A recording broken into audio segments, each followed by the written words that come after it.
ফ্রুটির বোতল, বাচ্চা ফিটার বোতল কিংবা ঘরে ইউজ করা কৌটো কিংবা ওষুধের কৌটো, এগুলো যে প্লাস্টিক দিয়ে তৈরি হয় সেটা কি আপনার জন্য ভালো না খারাপ সেটা জানবেন কী করে? তো বন্ধুরা, আজকে জেনে নেবো আপনার জন্য ইউজ করা প্লাস্টিকগুলি ভালো কি খারাপ। তার আগে ভিডিওটি এগোনোর আগে আপনাদের একটা অনুরোধ, আপনারা অনেকে ভিডিও দেখেন কিন্তু কেউ সাবস্ক্রাইব করেন না। দয়া করে বন্ধুরা নিজের ভাইয়ের মতন চ্যানেলটিকে সাবস্ক্রাইব করবেন এবং বেল আইকন অল করে দেবেন। তো বন্ধুরা চলুন শুরু করা যাক। কোনটা নিরাপদ এবং কোনটা আপনার জন্য বিপজ্জনক সেটা বোঝা কিন্তু খুবই সহজ।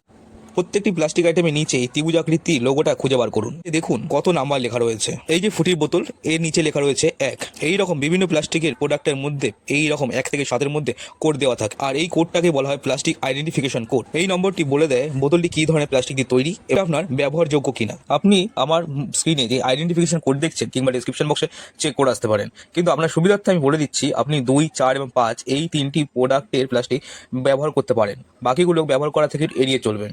তাছাড়া প্লাস্টিক প্রোডাক্ট বেশি ইউজ করা ভালো নয়, কিছু টাইম পরে চেঞ্জ করে দেওয়া উচিত। এরকম ভিডিও পেতে আমার চ্যানেলটিকে সাবস্ক্রাইব করবেন এবং ভালো লাগলে লাইক করবেন। तेरे माँ मर जाएगा अगर इस वीडियो को लाइक और चैनल को सब्सक्राइब नहीं किया तो।